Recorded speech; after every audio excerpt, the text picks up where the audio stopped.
এক বিন্দু জলও তিনি আহার করছেন না। ভগবান তো উপরে বসে দেখছেন, মনে মনে প্রার্থনা করছেন, আমি ভজন করতে বলেছি, কিন্তু মাধবেন্দ্র এত কঠিনভাবে ভজন, যদি তোমার দেহ না থাকে তাহলে ভজনটা করবে কি করে? মনে মনে চিন্তা করলেন, ভজন যেহেতু গ্রহণ করছেন, গোসাইয়ের নিয়ম যেন পাষাণেতে লেখা, নিয়ম যেহেতু একবার গ্রহণ করেছেন, নিয়ম তো ভঙ্গ করবেন না সহজে। যারা ভক্ত মা, এরা সহজে নিয়ম ভঙ্গকারী নয়। যার যেটা ভজন, শত কষ্ট হলেও সে সেই ভজনটা করবেই। মনে মনে চিন্তা করলেন, তাহলে কি আমার ভক্ত কষ্টে থাকবে? ভগবান সাক্ষাৎ একটি বালকের রূপ ধারণ করে, জয় রাধে, প্রেমসে বলো না গো রাধে রাধে। ভগবান সাক্ষাৎ একটি বালকের রূপ ধারণ করে এক বাটি দুগ্ধ নিয়ে মাধবেন্দ্র পরিবাদের কাছে গিয়ে বলছেন, বাবাজি, তুমি তো আজ 3 দিন পর্যন্ত অনাহারী উপবাসী, কিছু তো গ্রহণ করো নাই।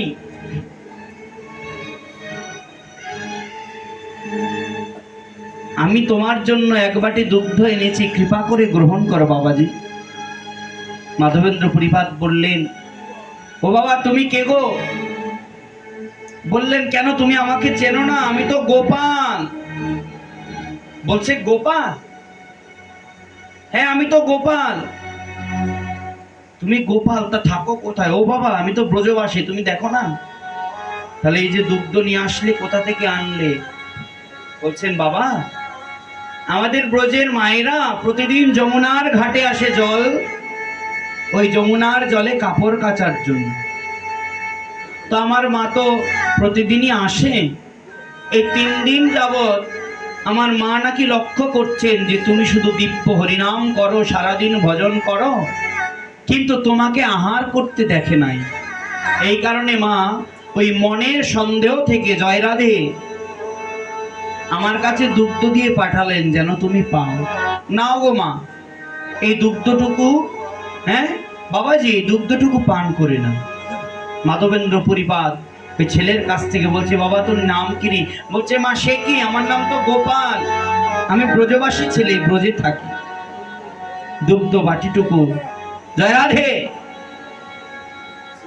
ছেলের কাছ থেকে দুগ্ধ নিয়ে মাধবেন্দ্র পরিবাদ দুগ্ধ পান করলে। এত স্বাদ, দুগ্ধ তো দুগ্ধই, দুগ্ধ অমৃত, অমৃতের মতো স্বাদ যুক্ত। কিন্তু আজকে গোপাল যে বাটিতে করে দুগ্ধ এনে দিলেন, ওই দুগ্ধ এমন স্বাদ যুক্ত, ওই স্বাদ সহজে ভোলা যায় না। মনে হয় যেন পরিপাদের সেই অধরে, জিহ্বায় যেন সেই স্বাদ লেগে আছে। যেতে যেতে বললেন, বাবা তুমি দুগ্ধ পান করছো, আজকে আমি চলে যাই, যদি ইচ্ছে হয় আমাকে ডেকো, আমি কালকে আবার তোমার জন্য দুগ্ধ এনে যাব।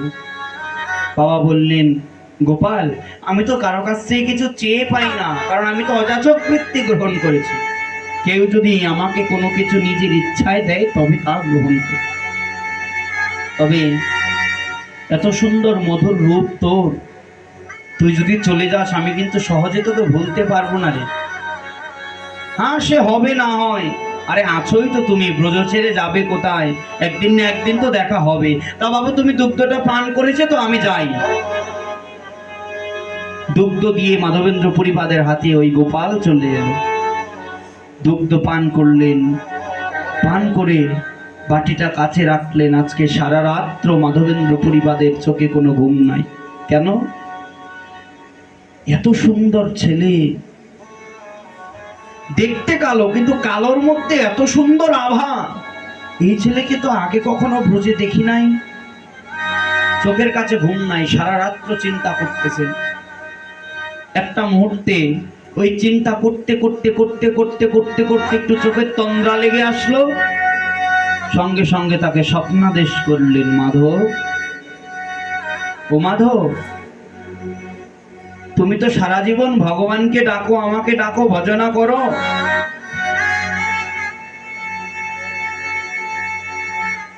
তা তোমাকে একটা গোপন কথা বলি, জানো তো? এইখান থেকে অনতি দূরে একটা ছোট্ট গ্রামে একটা কুঞ্জ রচনা করে আমার এক সেবক আমাকে সেবা করত। কিন্তু যখন বৃন্দাবন আক্রমণ হলো তখন প্রাণ ভয়ে ওই সেবক আমাকে মাটির নিচে চাপা দিয়ে পলাই যায়। তাবৎ অবধি আমি এখন পর্যন্ত মাটির নিচে আছি। ও মাধব, যদি সম্ভব হয় আমাকে ওইখান থেকে একটু উদ্ধার করো। বহুদিন তোমার পথ করি নিরীক্ষণ, কবে আসি মাধব আমায় করিবে সেবন। তোমার প্রেম বশে করি সেবায় অধিকার, দর্শন দিয়া নিস্তারিব সকল সংসার। বহুদিন ধরে মাধব তোমার প্রতীক্ষায় আছি, কবে তুমি আমাকে এসে ওই মাটির নিচ থেকে উদ্ধার করবে এবং আমি দর্শন দান করে সংসার উদ্ধার করব। হঠাৎ করে ঘুম ভেঙে গেল। তড়ি ঘড়ি করে ভোরের আলো ফুটে এলো, তড়ি ঘড়ি করে ওই গ্রামের মধ্যে ঢুকে গিয়ে গ্রামবাসীদেরকে ডেকে বলছে, তোমরা কে কোথায় আছো গো? আমি গতকাল রাতে একটি স্বপ্নাদেশ পেয়েছি। আমি স্বপ্নে দর্শন করেছি কি জানো, তোমাদের এই গ্রামে ওই গহীন অরণ্যে কুঞ্জে সাক্ষাৎ প্রাণ গোবিন্দ, সাক্ষাৎ ভগবান মাটির নিচে বহুকাল বহু বছর ধরে চাপা পড়ে আছে। তোমরা কে কোথায় আছো গো? সরঞ্জামাদি নিয়ে আসো, আমরা মাটির নিচ থেকে ভগবানকে উদ্ধার করব।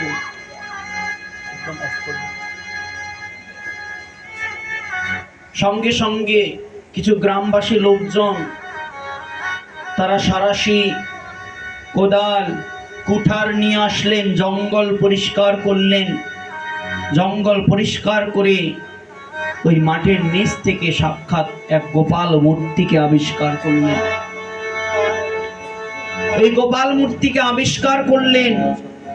আবিষ্কার করে ভগবানের স্বপ্নাদেশ অনুযায়ী গোবর্ধনের উঁচু টিলাতে এক শিলার উপরে মাধবেন্দ্র পরিপাত গোপাল বিগ্রহকে স্থাপন করলেন।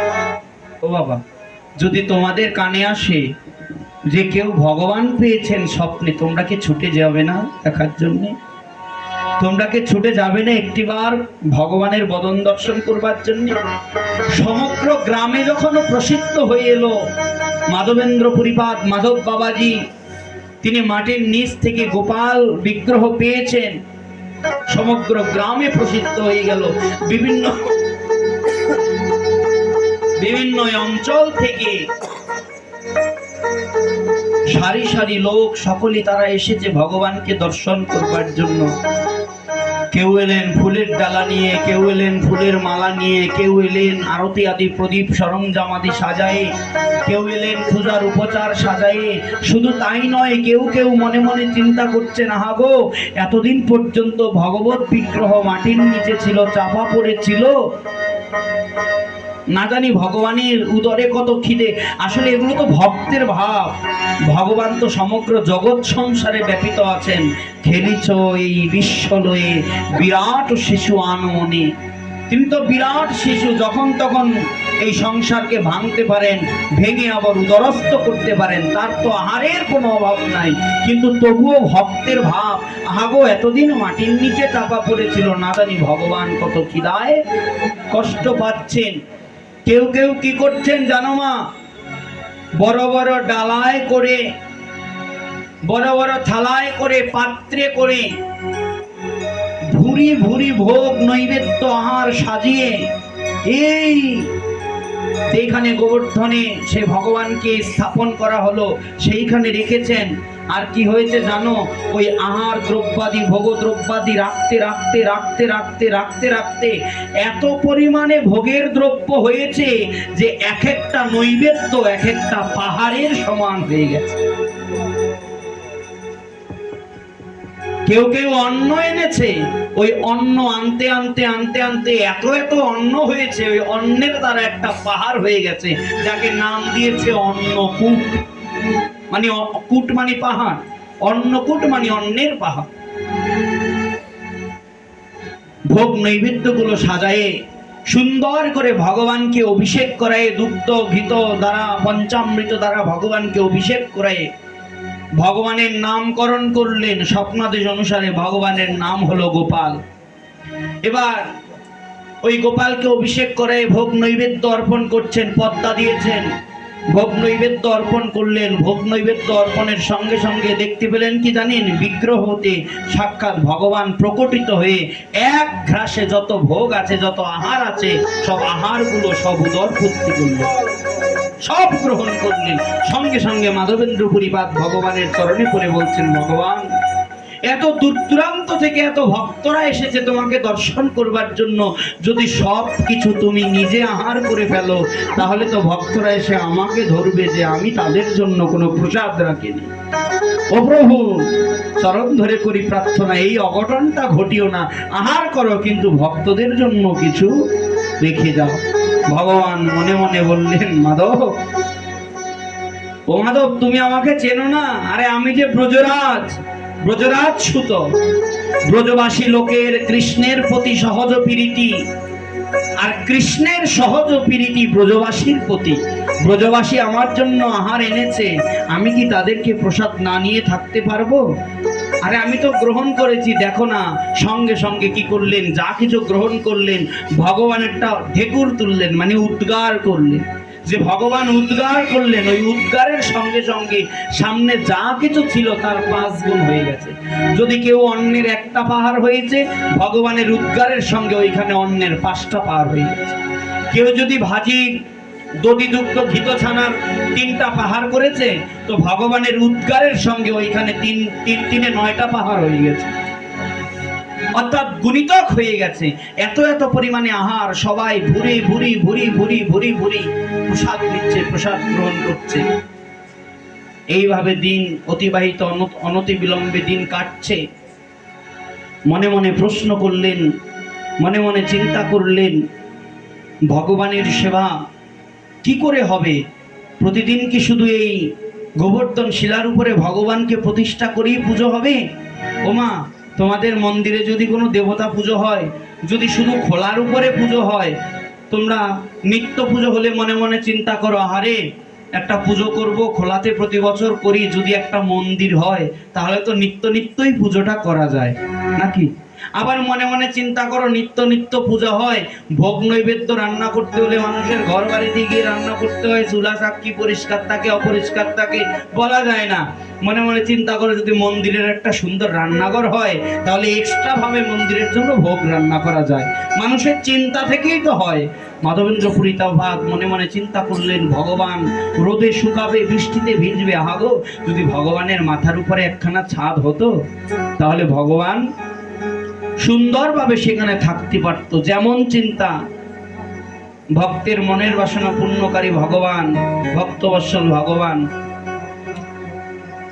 তার কৃপায় কি হলো, এক শেঠ এলো। শেঠ এসে মাধবেন্দ্র পুরীপাদের কাছে বলছেন, বাবাজি, আপনি তো ভগবানের পুজো করেন,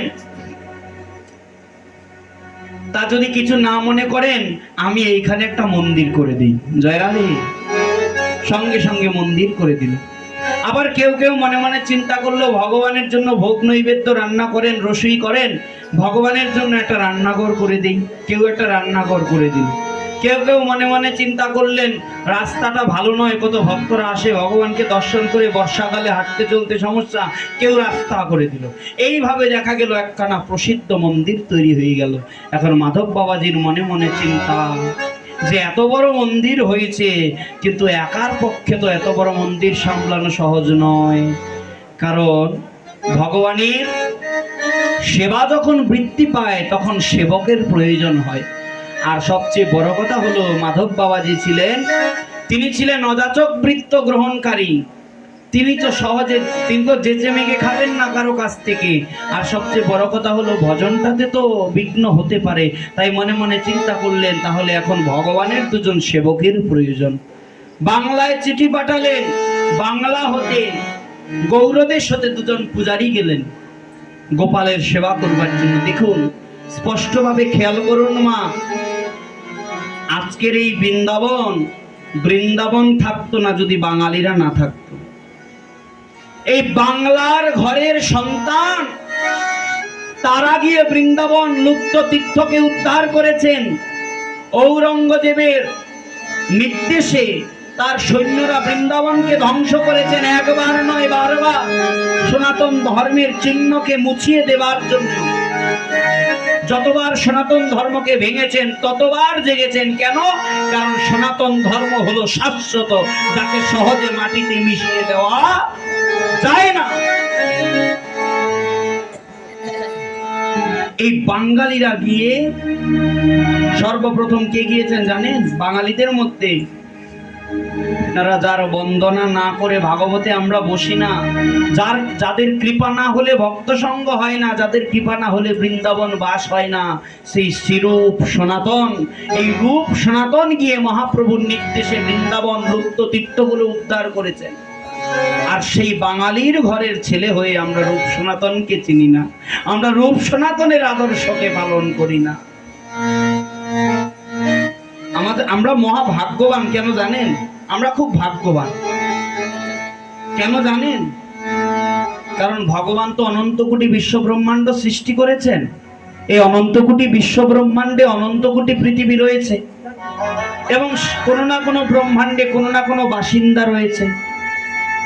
বলছে তাদের মধ্যে আমরা ভাগ্যবান। কেন জানেন? কারণ আমরা ভাগ্যবান এই কারণে আমরা আর্যাবত্যে জন্মগ্রহণ করেছি। শুধু আর্যাবত্য নয়, এই আর্যাবত্যে আমরা সমগ্র ব্রহ্মাণ্ডের মধ্যে এই পৃথিবীতে জন্মগ্রহণ করেছি। এই পৃথিবীর মধ্যে আরো শ্রেষ্ঠ, আরো ভাগ্য কি জানেন? আমরা এশিয়া মহাদেশে জন্মগ্রহণ করেছি। শুধু তাই নয়, আমরা আরো ভাগ্যবান। কেন জানেন?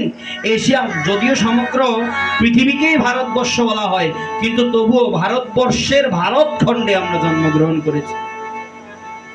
যদি খণ্ডিত না হতো তাহলে কিন্তু এই বাংলাদেশও ভারতের অংশ ছিল একটা সময়। খণ্ডন করেছে না, পরবর্তীতে বাংলা ভাগ হয়ে যায়। এগুলো সবই ইতিহাস জানা আছে। তাহলে আমরা ভাগ্যবান যে আমরা ভারত খণ্ডে জন্মগ্রহণ করেছি। আর আরো ভাগ্যবান এই যে শুধু ভারত খণ্ডে নয়, ভারত খণ্ডের মধ্যে আমরা গৌর দেশে জন্মগ্রহণ করেছি, যেই দেশে সাক্ষাৎ কলৌ পাবনয় অবতারী আমার মহাপ্রভু এসেছেন। আর সেই মহাপ্রভুর দেশের লোক হয়ে, মহাপ্রভুর দেশের বাসিন্দা হয়ে আমরা মহাপ্রভুকে ভজনা করি না, মহাপ্রভু শিক্ষাকে ধারণ করি না। আমরা ওই পাশ্চাত্যদের প্যান্ট শার্ট পরে ঘুরে বেড়াই। আর যারা মহাপ্রভুকে পেল না, যারা মহাপ্রভুকে পায়নি, যারা কৃষ্ণকে পায়নি, তারা ভারতীয়দের ধুতি উত্তরী পরে তিলক দিয়ে রাস্তায় রাস্তায় ঘুরে ঘুরে কৃষ্ণ নাম করছে, তবুও বাঙালিদের শিক্ষা হচ্ছে না। এই কারণে মহারাজ, ভারত ভূমিতে জন্ম হইল যার, জন্ম সার্থক করি কর পরই উপকার। এই ভারত ভূমিতে জন্ম অল্প স্বীকৃতিতে হয় না। এই ভারত ভূমি এমন ভূমি, যেই ভূমিতে সাক্ষাৎ মহাপ্রভু এসেছেন, যেই ভূমিতে কৃষ্ণ এসেছেন, যেই ভূমিতে রাম এসেছেন, ভগবানের যত দিব্য দিব্য অবতারগণ রয়েছেন, অধিকাংশ তারা এই ভূমিতেই এসেছেন। কিন্তু সেই ভূমিতে এসে আমরা ভগবানকে ভজনা করি না। আমরা বাঙালি হয়েছি ঠিক, কিন্তু বাঙালিত্বটাকে আমরা ধারণ করতে পারি। আজকে এই বাঙালিরা সেই সম্রাট হুসেন শাহীর আমলে এই রূপ সনাতন ছিলেন দ্রাবিড় খাঁ সাকর মল্লিক, একজন ছিলেন অর্থমন্ত্রী আর একজন ছিলেন প্রধানমন্ত্রী, এই দুই ভাই।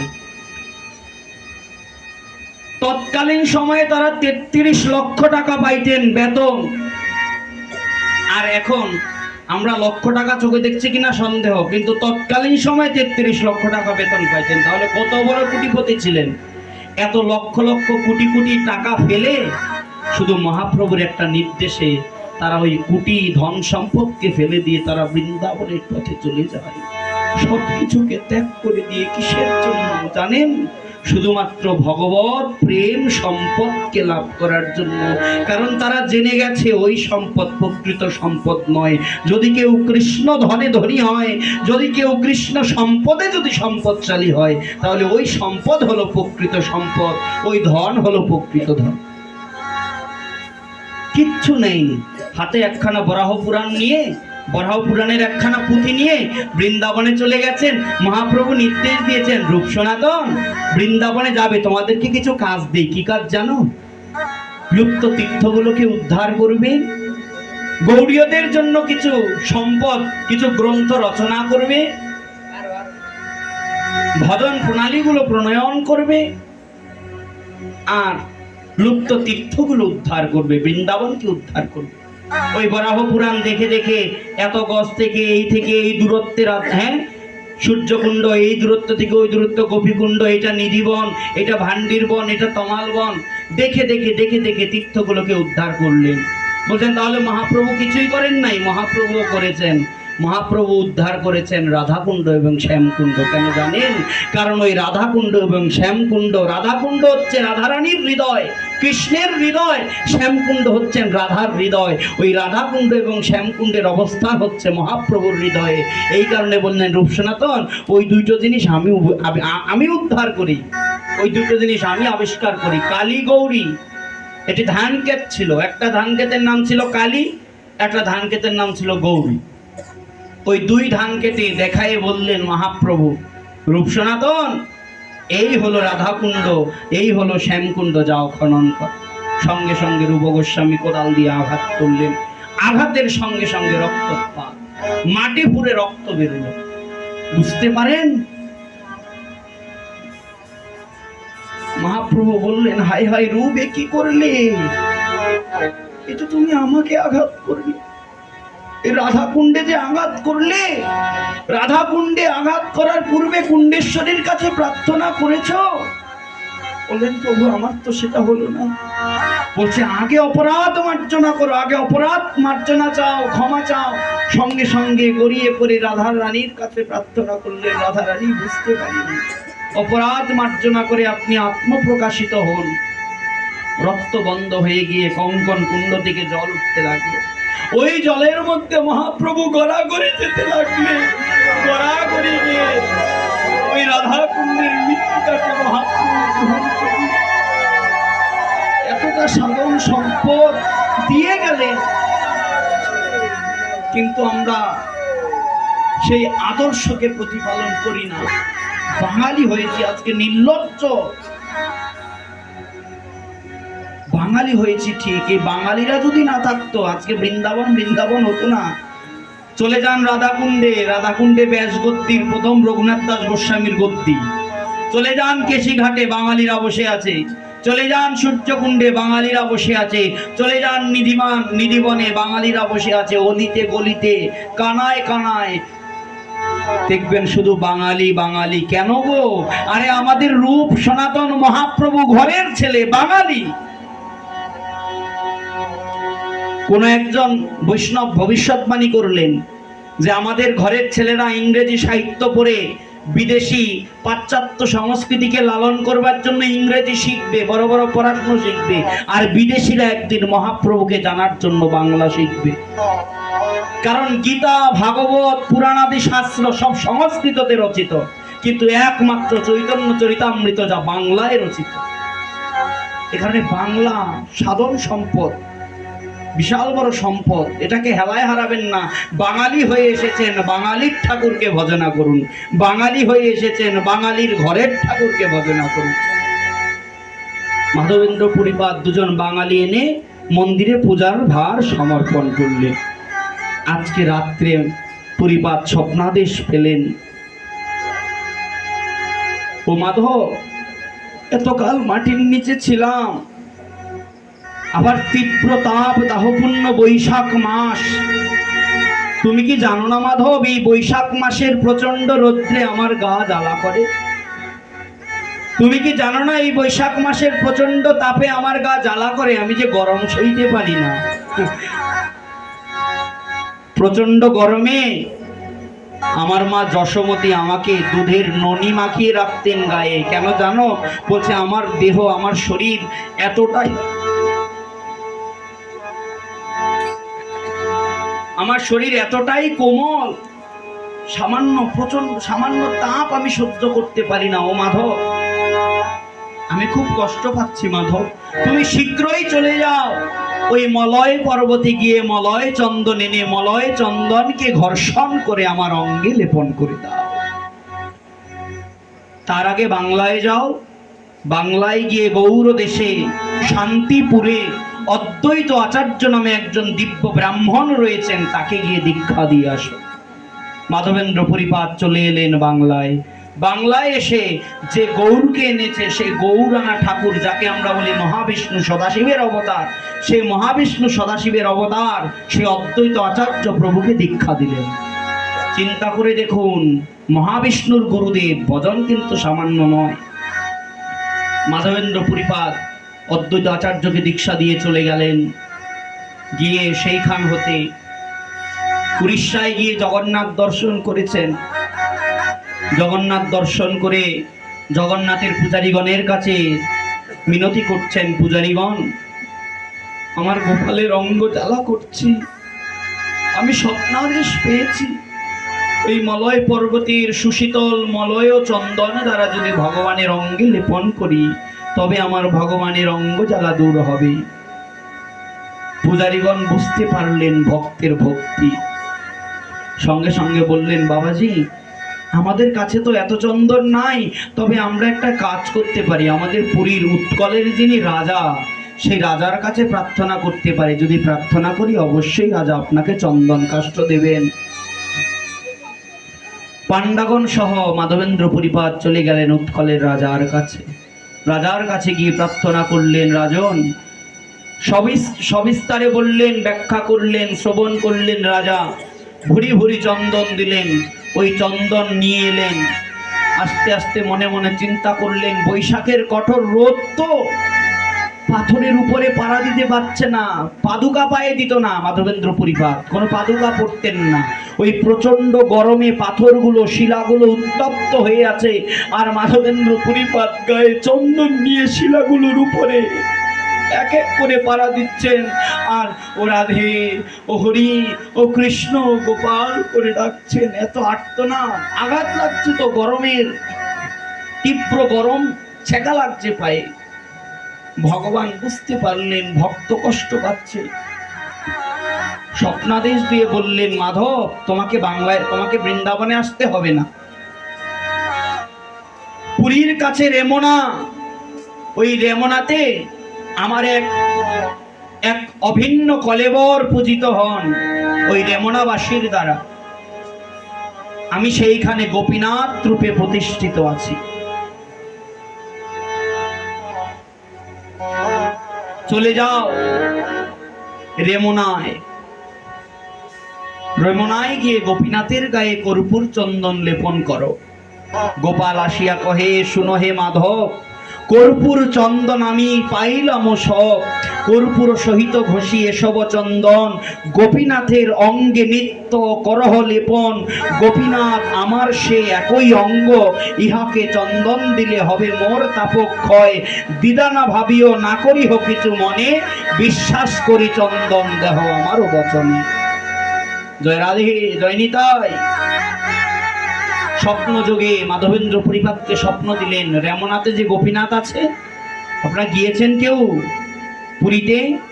যাবেন, হরি বল। যদি সম্ভব হয় একবার জগন্নাথকে দর্শন করে আসবেন। এখনো এখনো এখনো ভক্তের ভক্তি সেই নিদর্শন রয়ে গেছে জগন্নাথ পুরী ধামে, রেমনাতে গিয়ে একবার দেখে আসবেন। আরে জীবন তো চলে গেছে, জীবনটাকে তো কাটিয়ে দিয়েছেন ভগবান, যেই সমস্ত লীলাস্থলীগুলো রেখে গেছেন। গৌর আমার যেসব স্থান করিল ভ্রমণ রঙ্গে, সেই সব স্থান হেরিবই আমি প্রণয়ী ভকত সঙ্গে। মহাপ্রভু যে স্থানগুলো রেখে গেলেন, সেই স্থানগুলোকে একবার গিয়ে দর্শন করে নয়নকে সার্থক করে আসুন। জীবনে কি পেয়েছেন কি না পেয়েছেন জানি না, কিন্তু ভগবানের লীলাস্থলীগুলোকে একবার হলেও নিজ নয়নে দর্শন করে আসুন। রেমনাতে চলে গেলেন। রেমনাতে গিয়ে মাধবেন্দ্র পরিপাদের কাছে পূজারী জিজ্ঞাসা করলো, বাবাজি আইলেন কোথা থেকে? আমি তো গৌর বাংলার লোক, বৃন্দাবনে থাকি, তাই চন্দন নিয়ে এসেছি। আমি স্বপ্নাদেশ পেয়েছি, আমার গোপালের গায়ে জ্বালা হচ্ছে, এই চন্দন লেপনের দ্বারা আমার গোপাল তিনি স্বস্তি পাবেন। তো আবার স্বপ্নাদেশ পেয়েছি, বাংলা তো অনেক দূর, উৎকল থেকে বৃন্দাবন তো অনেক দূর, তা ভগবান স্বপ্নাদেশ করেছেন যে গোপীনাথ আর গোপাল অভিন্ন, তাই গোপীনাথের গায়ে যদি কর্পূর চন্দন লেপন করা হয়, তাহলে বৃন্দাবনে বসে আমার গোপালের জ্বালা দূর হয়ে যায়। সঙ্গে সঙ্গে চন্দন নিয়ে, কর্পূর নিয়ে অপূর্ব অপূর্ব অপূর্ব ঘর্ষণ করে পূজারী গোপীনাথের গায়ে চন্দন লাগাই দিলেন। এইখানে বসে গোপীনাথের গায়ে চন্দন লেপন করছে, আর বৃন্দাবনে বসে আমার ভগবানের গায়ে চন্দন চর্চিত হইল।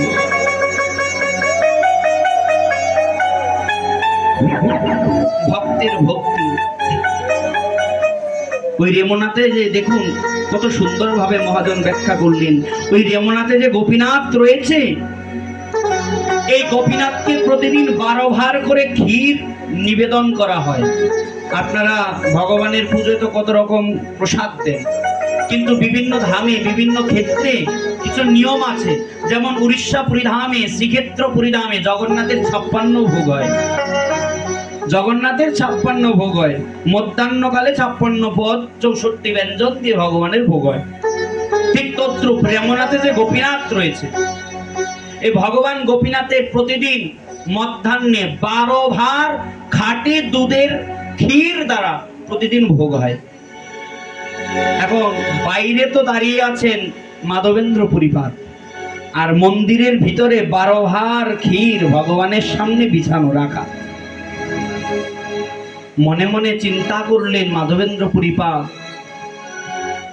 যে আহারে, এত সুন্দর ঘ্রাণ ক্ষীরের, প্রসাদ রূপে হলেও যদি একটু পেতে পারতাম তাহলে অধরখানা সার্থক হয়ে যেত।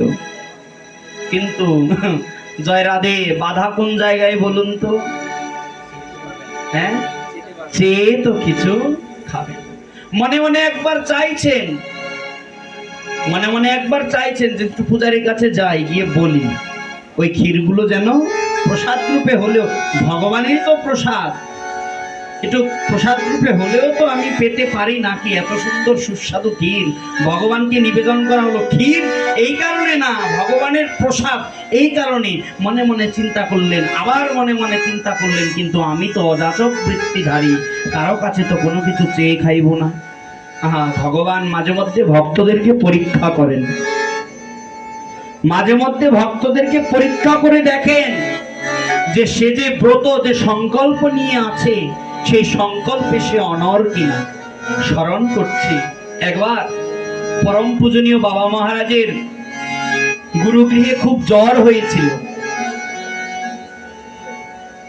ভজনের নিয়ম অনুসারে শিল প্রভুপাদ আমাদের ভজন করে নির্দেশনা দিয়ে দিয়েছেন তাদের শিষ্যদেরকে। প্রভুপাদ বলতে 1008 তিনকড়ি গোস্বামী প্রভুপাদ নির্দেশ দিয়ে দিয়েছেন, একাদশীতে কেউ জলস্পর্শ করতে পারবেন না।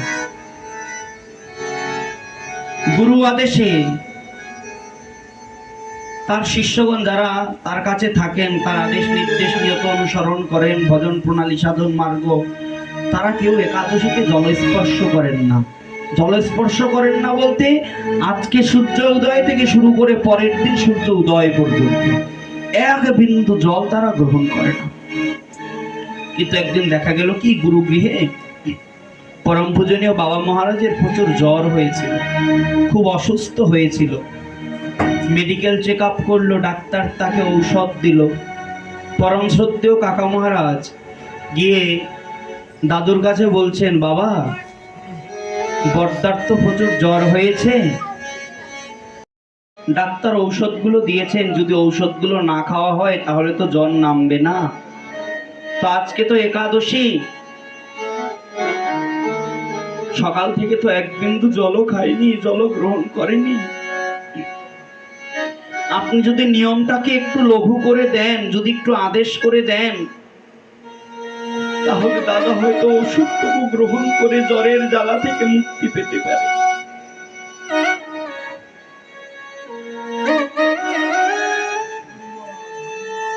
প্রভুপাদ বললেন, জ্বরে যদি মরে যায়, মরে যেতে দে না, তবুও যেন একাদশীতে জল গ্রহণ না করে। কত কঠিন নিয়ম, গোসাইয়ের পাষাণ যেন পাষাণ, নিয়ম যেন পাষাণেতে লেখা। নিয়ম যেহেতু একবার গ্রহণ করেছে, সেই নিয়ম মরে গেলেও ভাঙবে না। বলছেন জ্বর হয়েছে, যদি মরে যায়, মরে যেতে দে না, তবুও যেন একাদশীতে জলগ্রহণ না করে। ঘরের সামনে থেকে শ্রবণ করতে পেলেন বাবা মহারাজ, মরে গেলে মরে যেতে দে, তবুও যেন একাদশীতে জল গ্রহণ না করে। ওই যে শ্রবণ করলেন, আজ অব্দি বাবা মহারাজের অখণ্ড নিয়ম, কদাপি একাদশীতে জল গ্রহণ তিনি করেন না। যাকে বলে গুরু আজ্ঞা, যাকে বলে ভজন, যাকে বলে নিয়ম নৈষ্ঠিক ব্রত। মাধবেন্দ্র পুরীপাদ মনে মনে চিন্তা করলেন, আমি তো গ্রহণ করেছি অযাচক বৃত্তি, ভগবানকে কথা দিয়েছি কেউ কোনো কিছু যাচিয়া প্রদান না করলে যে কিছু খাবো না। সঙ্গে সঙ্গে মুখটা ঘুরিয়ে চলে গেলেন কৃষ্ণ নাম করতে করতে। যদি প্রসাদ যদি কৃপা করে তার কাছে আসে তবেই গ্রহণ করবে, নচেত নয়। কিন্তু জানেন তো মা, তিনটে জায়গায় কখনো কোনো কিছু চাইবার বা নিমন্ত্রণের অপেক্ষা করতে হয় না।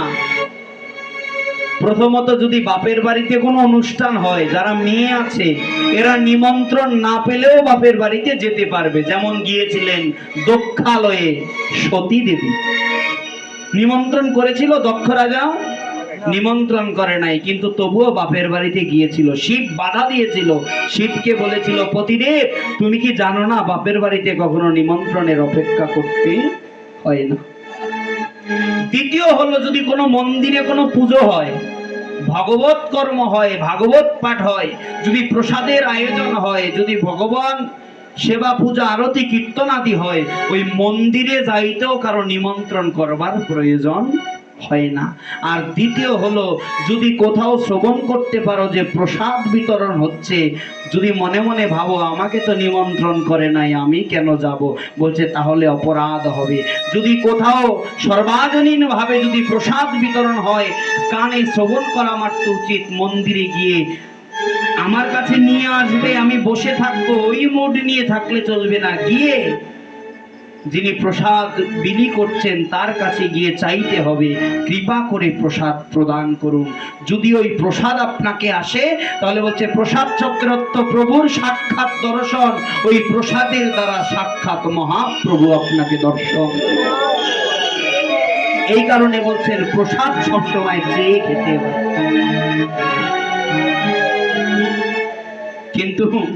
কিন্তু মাধবেন্দ্র পুরীপাদ তিনি মনে মনে চিন্তা করলেন, না আমি তো অযাচক বৃত্তি গ্রহণ করেছি, চেয়ে খাবো না। চলে গেলেন, গিয়ে বাজারের একটি কোণে গিয়ে নিভৃতে বসে বসে গাইছেন, হরে কৃষ্ণ কৃষ্ণ কৃষ্ণ হরে হরে, হরে রাম রাম রাম হরে হরে। বিকাল গড়িয়ে সন্ধ্যা হলো, সন্ধ্যা গড়িয়ে রাত হলো, রাত্রে আরতি করে ভগবানকে শয়ন দিয়ে পূজারী মন্দিরের দরজা বন্ধ করে চলে গেলেন ভেতরে। রাত্রে পূজারীকে স্বপ্নে দিয়েছেন, পূজারী ওই রেমনার বাজারের কোনায় আমার যে এক ভক্ত এখনো উপবাসী হয়ে পড়ে আছে, একটু প্রসাদের আকাঙ্ক্ষা নিয়ে এসেছিল, কিন্তু প্রসাদ তার ভাগ্যে জোটেনি। ও পূজারী, তোমার কাছে করছি নিবেদন, যদি সম্ভব হয় আমার ওই ভক্তের কাছে একটু প্রসাদে নিয়ে যাবে গো, ভক্তের কাছে একটু প্রসাদে নিয়ে যাবে গো। বলছেন, প্রভু এ এত রাত্রে সকলকে সকল কিছু বিতরণ করে দিয়েছি, প্রসাদ তো আর নাই, আমি কি করে প্রসাদ দেব? ভগবান বললেন, তুমি মন্দিরে যাও, মন্দিরে গিয়ে আমার গায়ে যে উত্তরীয়টা দেওয়া আছে, ও পূজারী আমার গায়ে যে উত্তরীয়টা দেওয়া আছে, একটা চাদর আছে না, গিয়ে দেখবে ওই চাদরের তলায় আমি আমার ভক্তের জন্য এক বাটি ক্ষীর লুকিয়ে রেখেছি।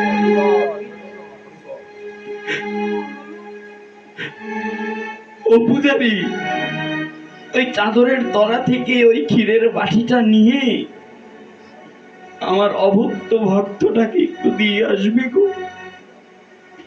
ভক্তের জন্য ভগবানের কত সুন্দর চিন্তা দেখো। সঙ্গে সঙ্গে পূজারী মন্দিরের দরজা খুলে মন্দিরে প্রবেশ করে দেখছেন সত্যি সত্যি ভগবান তার ওই আঁচলের তলায় এক বাটি ক্ষীর লুকিয়ে রেখেছে। ক্ষীরের বাটিখানা হাতে নিয়ে বাজারের পথে গমন করলেন, নগরের পথে যাকে পাচ্ছেন তাকে ধরছেন। এগো তুমি কি মাধবেন্দ্রপুরী? ওগো তুমি কি মাধবেন্দ্রপুরী? হ্যাঁ গো তুমি কি মাধবেন্দ্রপুরী? না, কেউ তো মাধবেন্দ্রপুরী নয়। শেষে নগরের শেষে গিয়ে দেখছেন কি জানো, এক জায়গায় বসে নিবৃত জায়গায় ওই করতাল বাজিয়ে বাজিয়ে কে যেন কৃষ্ণ নাম করছেন। চিনতে আর বাকি রইল না, চিনতে আর বাকি রইল না পূজারীর, যে এই ব্যক্তি সাধারণ কেউ নয়। যদি আমি ভুল না করি, তার ভজন নিষ্ঠা দেখে মনে হচ্ছে এই হলো মাধবেন্দ্রপুরী। কাছে গিয়ে ক্ষীরের বাটিটা হাতে নিয়ে বললেন, তুমি যদি মাধবেন্দ্রপুরী হও তাহলে এই ক্ষীরের বাটি তোমার জন্য। বলছেন ক্ষীরের বাটি? বলছে হ্যাঁ গো ক্ষীরের বাটি। সঙ্গে সঙ্গে প্রণাম করলেন ব্রাহ্মণ। মাধবেন্দ্রপুরী পাদ উঠে দাঁড়িয়ে গেলেন। একই একই একই কোথাও কোথাও কোনো মহাজনের মুখে শ্রবণ করা, যদিও বৈষ্ণবের জাতি দেখতে হয় না, কিন্তু মাধবেন্দ্রপুরী পাদ সন্ন্যাসের পূর্বে মানে পূর্ব আশ্রমে কায়স্থ বংশের ছিলেন। যখন ব্রাহ্মণ প্রণাম করলেন, সঙ্গে সঙ্গে দাঁড়িয়ে উঠে বললেন, সরে গিয়ে বললেন, একে কি তুমি যাতে ব্রাহ্মণ, তুমি আমাকে প্রণাম করছো? লোকে দেখলে তো মন্দ বলবে। ওই ব্রাহ্মণ মাধবেন্দ্রপুরী পাদের চরণ দুখানা জড়িয়ে ধরে বলছেন, কে ব্রাহ্মণ কে ক্ষত্রিয় এটা তো আমি জানি না। এত বছর ধরে আমি গোপীনাথের সেবা করছি, এত কাল ধরে আমি গোপীনাথের সেবা করছি, জীবনে কখনো ভগবানকে দর্শন পর্যন্ত করতে পারিনি। কিন্তু একদিনের দর্শনে যার জন্য সাক্ষাৎ গোপীনাথ ক্ষীর চুরি করে নিজের আচরের তলায় লুকিয়ে রাখে, মনে আছে ভাবনা, সে সাধারণ কেউ হতে পারে না। ওগো তুমি যে বৈষ্ণব শিরোমণি,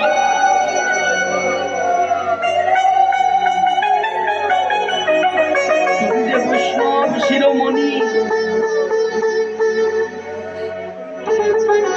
চরণ দুখানা জড়িয়ে ধরে কাঁদছেন।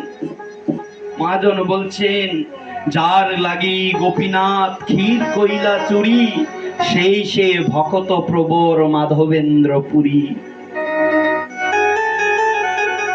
চিন্তা করতে পারেন কতটুকু ভক্তি হলে, কতটুকু ভক্তি হলে ভক্তের জন্য ভগবান ক্ষীর চুরি করে রাখতে পারেন।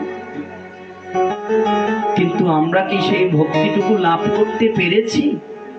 তার বিন্দু মাত্র কি লাভ করতে পেরেছি? নিজেকে প্রশ্ন করুন, কি করেছি ভগবানের জন্য? জীবনটা তো হেলায় হারিয়ে গেলাম, জীবনটাকে তো কাটিয়ে দিলাম, চলে যাচ্ছে, দিন কেটে যাচ্ছে। দিন গেল মিছে কাজে, রাত্রি গেল নিদ্রি, না ভজিনু রাধা কৃষ্ণ চরণার বৃন্দি।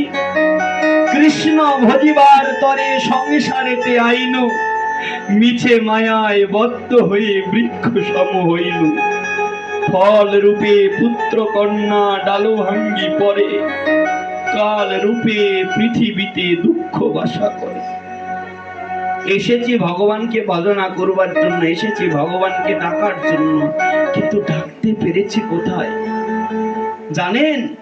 আরে কতটুক করি, দিন চলে যায় মিছে কাজে, কাজকর্ম করতে করতে চলে যায়। মনে মনে ভাবি একটু মালা নিয়ে বসবো, তাও হয় না, তাড়াহুড়ো করে জপটা করি। আর এই যে একটা পেতনি আবিষ্কার হয়েছে,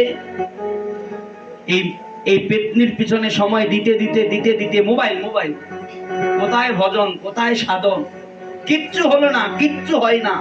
সাধারণ জপ করব, গুরুদেব আদেশ দিয়েছেন অজপা করো, সেই জপটুকু করতেও আমাদের কষ্ট হয়ে যায়। কোনো গোস্বামীদের মুখে শোনা, কোনো বাবাজিদের আচার্যদের মুখে শোনা, বৃন্দাবনে যদি যাও এমনও ভক্ত আছে যারা সারাদিন বসে ভজন করছে, রাধাকুণ্ডের তীরে বসে বসে ভজন করছে। কি নিয়ে জানো গো?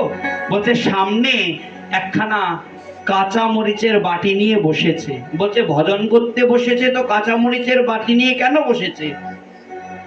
বললেন ভজন করতে করতে করতে যদি কখনো চোখে ঘুম লেগে যায়, যদি ওই ঘুমের কারণে মায়ায় নিদ্রায় যদি ভজন না হলো, যদি জপ না হলো, যদি ওই চোখের মধ্যে নিদ্রায় যদি ভর করে, ওই বাটি থেকে একখানা কাঁচা মরিচ ভেঙে ওই আঙুল দিয়ে ওই মরিচের রসখানা চোখের মধ্যে লাগিয়ে দেয়। জনৈক ভক্ত প্রশ্ন করছেন, বাবাজি ভজনের জন্য চোখে কাঁচা লঙ্কা লাগাচ্ছেন, কষ্ট হয় না? বললেন যে আজকে তো কাঁচা লঙ্কা লাগিয়েছি রে, কিছুদিন পর গুঁড়ো লঙ্কা লাগাবো। কেন জানিস?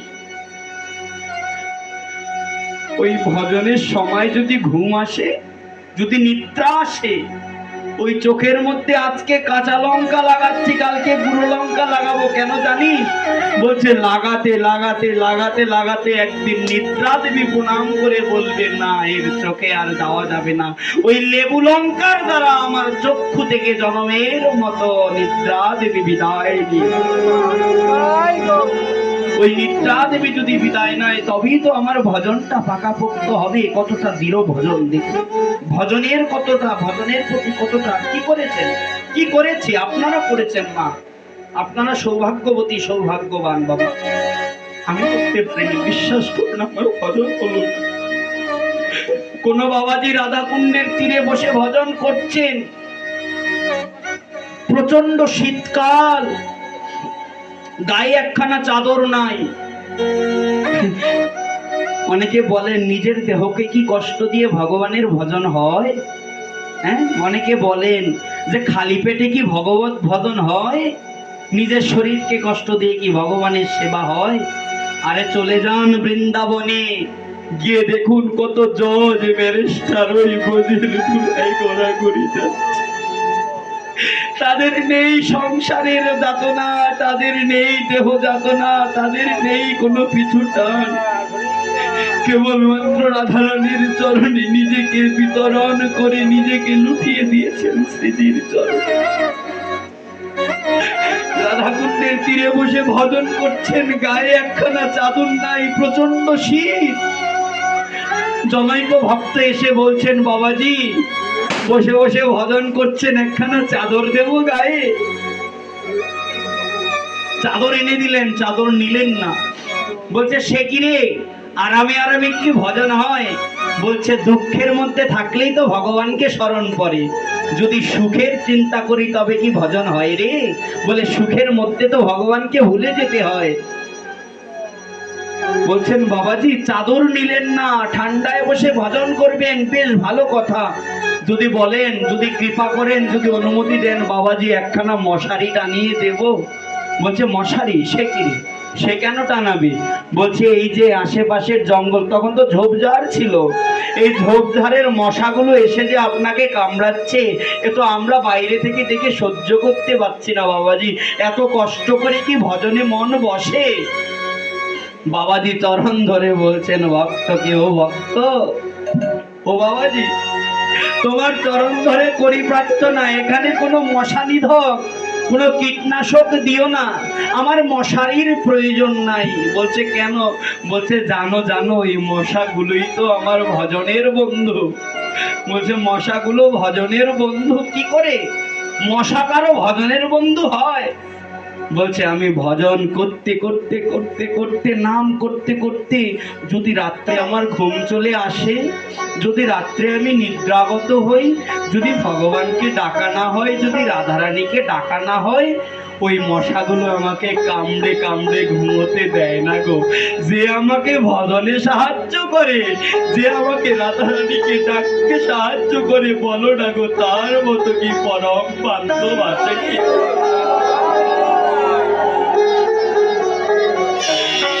যে আমাকে রাধারানীকে ডাকতে সাহায্য করে, যে ভগবত ভজনে সাহায্য করে, তার মতো কি পরম বান্ধব ভাবে কেউ আছে?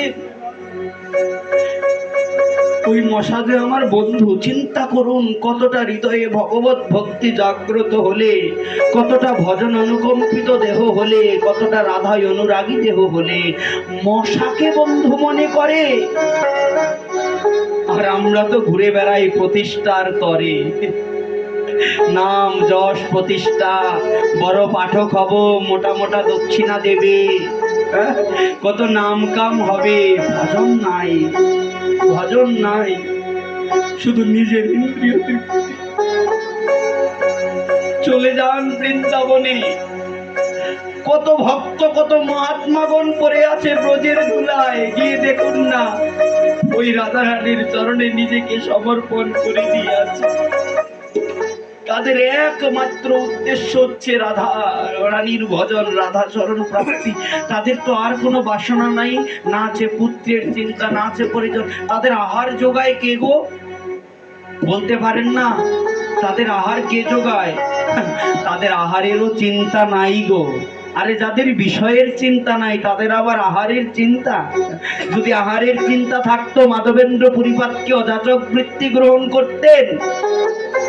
বলছেন পশু পাখিকে যে আহার গ্রহণ করায়, পশু পাখিরও তো ইনকাম নাই, তারাও তো সেলুনের দোকানে গিয়ে কারো চুলদারি কাটে না, অফিসে বসে তারপরে বিভিন্ন দোকানে বসে ব্যবসা বাণিজ্য করে না। তাহলে পশু পাখির আহারকে যোগায়? বলছে তিনি যোগান যিনি, তিনি চিন্তামণি। ভাবছিস বসে চলবি কিসে, তুমি ভাববার কে? ভাবার যিনি ভাবছেন তিনি, তুমি ভাবো তারে। আরে যার তোমাকে নিয়ে ভাবার সে তো বসে বসে ভাবছে, তার কাজই তোমাকে নিয়ে ভাবা। কিন্তু তোমার কি কাজ? তোমার কাজ হচ্ছে তাকে নিয়ে ভাবা, তোমার কাজ হচ্ছে তাকে ডাকা। যে ডাকে সে পায় গো, যে ডাকে না সে পায় না।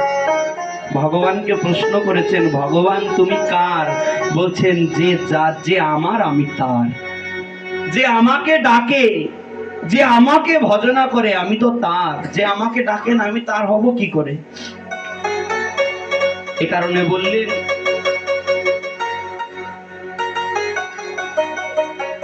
ভগবান গীতায় তো কথা দিলেন, চিন্তা করার কি প্রয়োজন? অর্জুনকে প্রশ্ন করলেন ভগবান, অর্জুনকে বললেন ভগবান, কথা দিলেন। নবম অধ্যায় রাজবিদ্যা রাজগুজ্জ যুগে গুজ্জতম কথা দান করলেন অর্জুনকে। অর্জুন অনন্য চিন্তয়ন্তে মাম যেজনা পর্যুপাসতে তিসাম নিত্যয় অভিযুক্তানাম যোগক্ষেমম বহাম্যহম। অর্জুন অনন্য চিন্তয়ন্তে মাম, যে অনন্য ভক্তির দ্বারা আমাকে ডাকে, মন মনা ভব মদ ভক্ত ময়াজ মাম নমস্কুরু মামে বৈশ্বাসী সত্যম তে প্রতিজানে প্রিয় হসিমে। অর্জুন যিনি আমাকে ডাকে, যিনি আমাকে ভজনা করে, আমাকে আত্মসমর্পণ করে নিজেকে বিতরণ করে দেয়, অর্জুন অনন্য চিন্তয়ন্তে মাম, যে অনন্য ভক্তির দ্বারা কেবলমাত্র আমাকে চিন্তা করে, অর্জুন যে তেষাম নিত্যয় অভিযুক্তানাম যোগক্ষেমম বহাম্যহম। তার যেটা চাহিদা, তার যেটা প্রয়োজন সেইটা তো আমি সংরক্ষণ করি, যেটা তার আছে সেটা আমি সংরক্ষণ করি, আর যা নাই তা আমি জোগাড় করি। আরে জানো কি, আমি ভগবান কুলি হয়ে আমার ভক্তের বোঝাকে মাথায় করে যদি ভক্ত না থাকে তাহলে ভগবান কি করে? আপনি ভগবানের জন্য এক পা বাড়ান, আপনি ভগবানের জন্য এক পা বাড়ান, বিশ্বাস করুন ভগবান আপনার জন্য 10 কদম এগিয়ে আসবে। আপনি ভগবানকে একবার ডাকুন, ভগবান আপনাকে 10 বার ডাকবে। কারণ ভগবান তো ভক্তের জন্য কাঙাল। ভক্ত আমার মাতা পিতা, ভক্ত আমার গুরু, ওই ভক্তের লাগি আমি বাঞ্ছা কল্পতরু।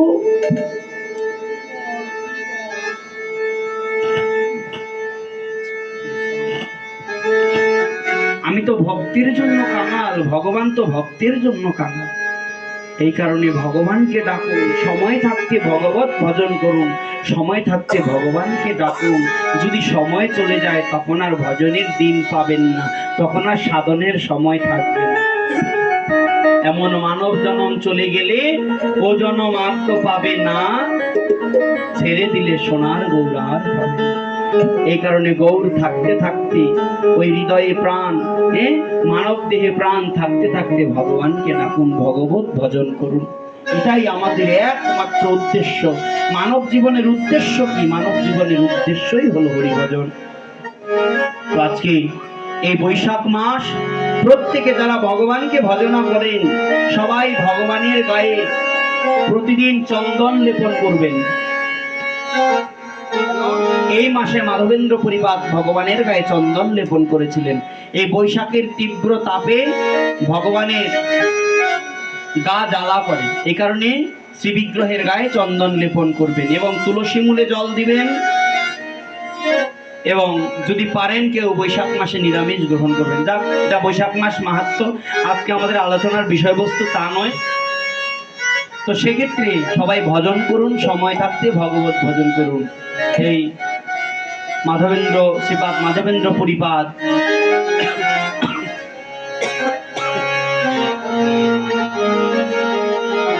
তিনি জীবনকে কাটিয়ে দিলেন, অতিবাহিত করলেন ভগবত ভজনে। এই মাধবেন্দ্র পরিপাদ হলেন নিত্যানন্দ প্রভুর গুরুদেব, অদ্বৈত আচার্য প্রভুর গুরুদেব, এবং মহাপ্রভুর যে গুরু ঈশ্বরপুরী, সেই ঈশ্বরপুরীর গুরুদেবই মাধবেন্দ্র পরিপাদ। এই কারণে যারা নিত্যানন্দ পরিবারে আছি, নিত্যানন্দ পরিবার ভুক্ত, তারা খুব ভাগ্যবান যে তারা মাধবেন্দ্র পরিপাদকে গুরু পরম্পরায় পেয়েছেন। কারণ মাধবেন্দ্র পরিপাদের মতো এমন সাধন নিষ্ঠ, ভজন নিষ্ঠ ব্যক্তিত্ব খুব কম দর্শন করা যায়। যিনি উচ্চকোটি মহাত্মাদের, মহাপ্রভুর গুরুত্বপূর্ণ দুইজন পার্ষদ, যে নিতাই বিনে মহাপ্রভুর প্রেম প্রচার পূর্ণ হতো না, সেই নিতাইয়ের গুরুদেব, যিনি গৌরকে এনেছেন, সেই গৌরানা ঠাকুর অদ্বৈত আচার্যের গুরুদেব মাধবেন্দ্রপুরী। এই কারণে আমরা একটু মাধবেন্দ্র পরিপাদের জয়ধ্বনি দিই, বলি মাধবেন্দ্র পরিপাদ কি, মাধবেন্দ্র পরিপাদ কি, গোপীনাথ ভগবান কি, মদন গোপাল জি কি, সবার সৎ মহাপ্রভু কি, বলি জয় জয় শ্রী রাধে শ্যাম। আরেকটি কথা যেটি আমরা শ্রবণ করতে পারলাম, সেটি হলো আমাদের সনাতনীদের সনাতনী অস্তিত্ব রক্ষার যে মূল কারিগর, সনাতনীদের অস্তিত্ব টিকিয়ে রাখার যে প্রধান ব্যক্তিত্ব, যিনি সনাতনীদের হৃদয়ে আশার আলোর প্রদীপটাকে প্রজ্বলিত করেছেন, হিন্দুদের অধিকার নিয়ে, শুধু হিন্দু নয়, সংখ্যালঘুদের অধিকার নিয়ে যিনি কথা বলেছেন, সকলের শ্রদ্ধেয়, সকলের সম্মানীয়, সকলের পূজনীয়, শ্রদ্ধেয় চিন্ময়ানন্দ দাস, চিন্ময় কৃষ্ণ দাস ব্রহ্মচারী প্রভু, তিনি বিগত কয়েক মাস হিন্দুদের অস্তিত্ব নিয়ে লড়াই করবার জন্য তাকে দেশদ্রোহিতার অভিযোগ দিয়ে জেলে বন্দী করা হয়েছে। আপনারা সকলেই জানুন না অভিযোগটা কি ছিল। বাংলাদেশের পতাকাটাকে নাকি, বাংলাদেশের নিশানকে, পতাকাকে নাকি অপমান করেছে। কিন্তু আমরা জানি না মহামান্য আদালত কেমন করে বিষয়টাকে দেখছে। শ্রবণ করতে পারলাম তাকে নাকি মহামান্য আদালত শুনানির দ্বারা তাকে মুক্তি প্রদান করেছেন। কিছুক্ষণ পরেই আবার খবর পেলাম তার সেই শুনানি বাতিল হয়েছে। এখন আমার মহামান্য আদালতের কাছে প্রশ্ন, যে কি দেখে শুনানি দেওয়া হলো, তাকে মুক্তি দেওয়া হলো, আবার কি দেখে তাকে তার সেই শুনানিটা বাতিল করা হলো? কোন যুক্তিতে তাকে দেওয়া হলো, ছাড়া হলো, আর কোন যুক্তিতে পুনরায় সেটাকে ক্যান্সেল করা হলো? তাহলে শুনানি দেবার আগে কি চিন্তা ভাবনা করে শুনানি দেওয়া হয়নি? নাকি শুধুমাত্র হিন্দুদের অস্তিত্ব, হিন্দুদেরকে, তা সংখ্যালঘু জনগোষ্ঠীদের এই আত্মকল্যাণকর এই আন্দোলনটাকে দাবায় রাখার জন্য নিছক চক্রান্ত করছে? তো সেক্ষেত্রে আমরা ভগবানের কাছে প্রার্থনা করব এবং মহামান্য আদালতের কাছে প্রার্থনা করব, সর্বোপরি সমগ্র হিন্দু জনগোষ্ঠী, সংখ্যালঘু জনগোষ্ঠী সকলের কাছে প্রার্থনা করব যেন, কারণ আমরা জানি সে ব্যক্তিটি নির্দোষ, সবাই জানে ব্যক্তিটি নির্দোষ, এবং শুধু এই দেশ থেকে নয়, অন্যান্য দেশ থেকেও অন্যান্য ব্যক্তিবর্গ যারা বিশিষ্ট, যারা বুদ্ধিজীবী, তারাও বলেছেন, অলরেডি তারা ব্যাখ্যা করেছেন যে ব্যক্তিটি নির্দোষ। এই নির্দোষ হওয়া সত্ত্বেও কেন তাকে এখনো সেই জেলের ঘানি টানতে হচ্ছে, এখনো তাকে কেন জেলে থাকতে হচ্ছে? তো আমরা সকলের কাছে প্রার্থনা করি, সকলের কাছে আমরা প্রার্থনা জানাই, আপনারা সবাই ভগবানের কাছে প্রার্থনা করবেন যেন আমাদের অন্তত তাকে মুক্তি দেওয়াটা এখন সময়ের দাবি। তাই সবাই ভগবানের কাছে প্রার্থনা করবেন।